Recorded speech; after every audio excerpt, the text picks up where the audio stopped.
ఏపీలో ఎంబీబీఎస్ చేరాలనుకుంటున్న విద్యార్థుల బాధ వర్ణనాతీతం. వాళ్ళ తల్లిదండ్రుల ఆవేదన చెప్పలేనటువంటిది. కానీ ప్రభుత్వం మాత్రం నిమ్మకు నీరెత్తినట్లు మాకేమీ బాధ్యత లేదు అన్నట్లు ప్రవర్తిస్తూ ఉంది. రాష్ట్రానికి వచ్చిన మెడికల్ కాలేజీలని మాకు వద్దు అంటూ వెనక్కి పంపేస్తున్నది.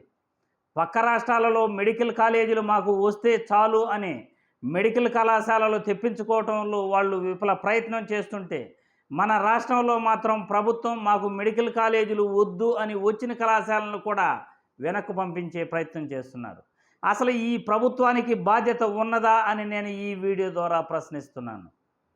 రాష్ట్రంలో నీట్ యూజీ 2024 ఎంట్రన్స్ ఎగ్జామ్ రాసిన విద్యార్థులు వైద్య విద్యా ప్రవేశాలకు వాళ్ళు ఎంబీబీఎస్ సీటు కావాలంటే ఈరోజు 600 మార్కులు వచ్చినా కానీ సీటు వస్తుందా రాదా అనే పరిస్థితి రాష్ట్రంలో ఏర్పడింది. దీనికి కారణం క్వాలిఫైడ్ విద్యార్థుల సంఖ్య ఎక్కువ అవటం, రాష్ట్రంలో ప్రతిభ గల విద్యావంతులు ఎక్కువ అవటం, అమాంతం గత సంవత్సరం కంటే ఈ సంవత్సరం 600 మార్కులు పైన వచ్చిన వాళ్ళు, గత సంవత్సరం 940 మంది ఉంటే ఈ సంవత్సరం ఏకంగా 2410 మంది ఉండటం వల్ల 600 మార్కులు వచ్చినా కానీ సీటు వస్తుందా రాదా అని భయపడుతున్నటువంటి పరిస్థితి. గత సంవత్సరం 543 మార్కులకే ఎస్వియు రీజన్లో సీటు వస్తే ఏయు రీజన్లో 551 మార్కులకు సీటు వచ్చింది.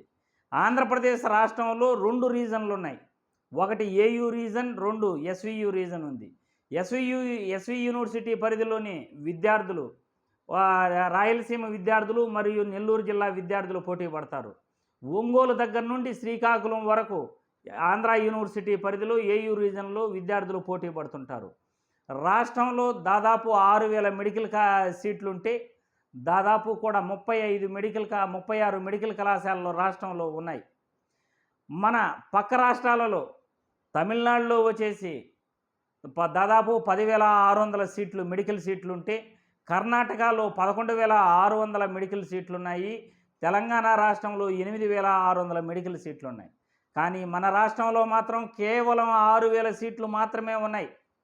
వాళ్ళందరూ ప్రతి సంవత్సరం కొత్త మెడికల్ కళాశాలలు తెప్పించుకునేందుకు పోటీ పడుతున్నారు. అది ఏ ప్రభుత్వం అయినా కానీ కొత్త మెడికల్ కళాశాలలు మా రాష్ట్రానికి రావాలి, మంచి వైద్యం ప్రజలకు అందించాలి, సూపర్ స్పెషాలిటీ వైద్యం ప్రజలకు అందించాలి అని తెగ ఆరాటపడుతుంటే మన కూటమి ప్రభుత్వం నిమ్మకు నీరెత్తినట్లు ఉన్న 5 మెడికల్ కళాశాలలో పర్మిషన్ రావాల్సి ఉంటే వాటిని కూడా రాకుండా వెనక్కి పంపేసింది. ప్రభుత్వ మెడికల్ కళాశాలలను ప్రైవేటు పరం చేసేందుకు ప్రైవేటు యాజమాన్యాలతో కుమ్మక్కై ఈరోజు మేము ప్రభుత్వ మెడికల్ కళాశాలలో మెయింటైన్ చేయలేము అనే పరిస్థితికి ప్రభుత్వం వచ్చింది అంటే ఇక సామాన్యుడు, పేదవాడు ఎంబీబీఎస్ చేయడానికి అర్హుడు కాదు అని ప్రభుత్వమే చెప్తూ ఉంది. పేదవాడికి డాక్టర్ అయ్యే అవకాశం లేదు అని చెప్తూ ఉంది. ఒక పేదవాడు డాక్టర్ కావాలంటే ఇప్పుడున్న పరిస్థితిలో 1.5 కోటి ఖర్చు పెట్టాలి. 1.5 కోటి ఖర్చు పెట్టగలడా? పోనీ ఒక పేదవాడు మంచి డాక్టర్ కావాలంటే మంచి కార్పొరేట్ కళాశాలలో చదవాలి. కార్పొరేట్ కళాశాలలో చదవాలంటే ఇంటర్మీడియట్ 2 సంవత్సరాలకి దాదాపు కూడా 8 లక్షల రూపాయలు ఖర్చు పెడుతున్నారు మన రాష్ట్రంలోని విద్యార్థులు. 8 లక్షలు ఖర్చు పెట్టిన విద్యార్థికి మాత్రమే డాక్టర్ సీట్ వస్తూ ఉంది. అటువంటి పరిస్థితుల్లో డాక్టర్ కావాలనుకున్న ఒక పేదవాడికి ఈరోజు ప్రభుత్వ మెడికల్ కళాశాలలు రాకపోతే ఏ విధంగా అతను డాక్టర్ కళని నెరవేర్చుకోగలడు అని ఈ వీడియో ద్వారా ప్రశ్నిస్తున్నాను. ప్రభుత్వం అధికారంలోకి వచ్చి మేము సెల్ఫ్ ఫైనాన్స్ సీట్లు తీసేస్తాము అంది. జగన్మోహన్ రెడ్డి సీట్లు అమ్ముకుంటున్నాడు అంది. ఈరోజు అధికారంలోకి వచ్చిన తర్వాత ఎన్నికలలో ఇచ్చిన హామీలు మర్చిపోయి మేము కూడా సీట్లు అమ్ముకుంటాము, మేము కూడా సెల్ఫ్ ఫైనాన్స్ సీట్లు కంటిన్యూ చేస్తాము అని అంటున్నారు. జగన్మోహన్ రెడ్డి సెల్ఫ్ ఫైనాన్స్ సీట్లు తీసుకొస్తే మేము అమ్ముకోవటంలో తప్పు లేదు అని ఈ ప్రభుత్వం అంటూ ఉంది. ఈరోజు పేదవాడు ఒక ఎంబీబీఎస్ చేయాలంటే ప్రైవేటు కళాశాలల్లో ఉచిత సీటు కూడా 3,75,000 నుండి 5 లక్షల రూపాయలు కడితే కానీ ఉచిత సీటు కన్వీనర్ కోటాలో ఎంబీబీఎస్ చేయలేనటువంటి పరిస్థితి. సంవత్సరానికి 3.75 లక్షల నుండి 5 లక్షలు ఖర్చు. మేనేజ్మెంట్ కోటా సీటు కావాలంటే 12 లక్షల నుండి 13.20 లక్షలు. అంటే 13,20,000. ఎన్ఆర్ఐ కేటగిరీలో సీటు కావాలంటే 39 లక్షలు. పేదవాడు మేనేజ్మెంట్ కేటగిరీలో సీటు సంపాదించగలడా? పోనీ ఎన్ఆర్ఐ కేటగిరీలో సీటు సంపాదించగలడా? డబ్బున్నవాడు మేనేజ్మెంట్ కేటగిరీలోను ఎన్ఆర్ఐ కేటగిరీలోనూ సీట్లు సంపాదించగలడు. కానీ ప్రభుత్వ మెడికల్ కళాశాలలు వస్తేనే పేదవాడికి అవకాశాలు ఉంటాయి. మంచి విద్య అందిస్తేనే పేదవాడికి ప్రభుత్వ మెడికల్ కళాశాలలో సీటు సంపాదించుకోగలడు. విద్యార్థులకు ఫీజు రీయింబర్స్మెంట్ ఇస్తేనే అతను డాక్టర్ కాగలడు. కానీ ఈ ప్రభుత్వం ఫీజు రీయింబర్స్మెంట్ ఇస్తూ ఉందా? పోనీ ప్రభుత్వ మెడికల్ కళాశాలలు ఎందుకు తీసుకురావట్లేదు? తెలంగాణలో ఈ సంవత్సరం దాదాపు 7 మెడికల్ కళాశాలలు వచ్చాయి, ప్రభుత్వ మెడికల్ కళాశాలలు. మరి ఆంధ్రప్రదేశ్లో ఎందుకు రాలేదు? తమిళనాడులో కొత్త మెడికల్ కళాశాలలు వచ్చాయి, కర్ణాటకలో కొత్త మెడికల్ కళాశాలలు వచ్చాయి. మరి ఆంధ్రప్రదేశ్ రాష్ట్రానికి ఏమైంది అని ఈ వీడియో ద్వారా ప్రశ్నిస్తున్నాను. జూన్ 24వ తేదీ ఇన్స్పెక్షన్ వచ్చింది ఆంధ్రప్రదేశ్ రాష్ట్రంకి. నేషనల్ మెడికల్ కౌన్సిల్ వారు జూన్ 24వ తేదీ ఇన్స్పెక్షన్ చేసి వెళ్ళారు. అయ్యా, మినిమం వసతులు ఏర్పరచుకోండి, ఆల్రెడీ కట్టిన బిల్డింగులు ఉన్నాయి, వాటిని కంప్లీట్ చేసుకోండి, వీటిని ఒక 4 నెలల లోపల మీరు కంప్లీట్ చేసుకుంటే మేము కాలేజీలకి పర్మిషన్ ఇస్తాము అంది.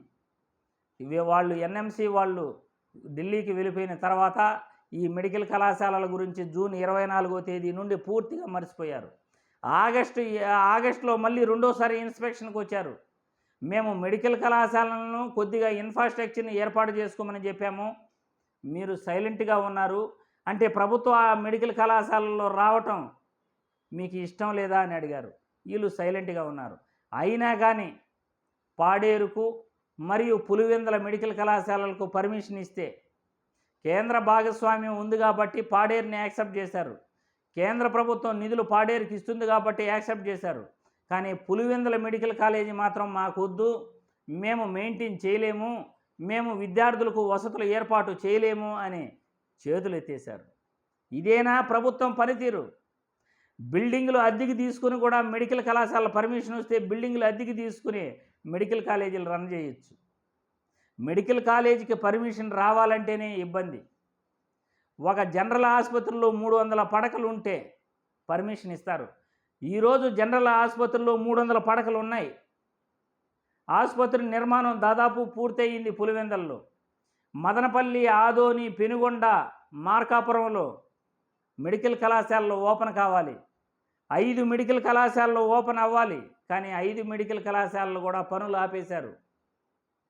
పేదవాడికి మంచి జరుగుతుంది అంటే ఈ ప్రభుత్వానికి నచ్చదు.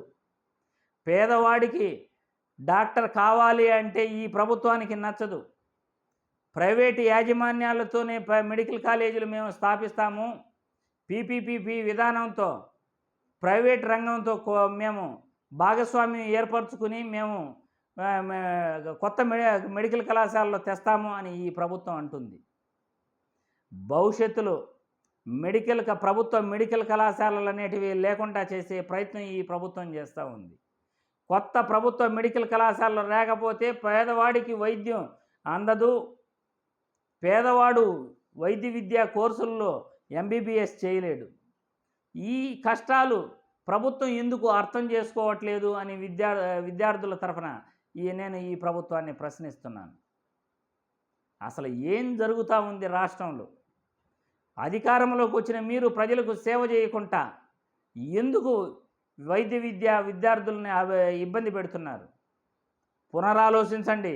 ప్రభుత్వ కళాశాలల పర్మిషన్పై మళ్ళీ ఒకసారి పునరాలోచించండి.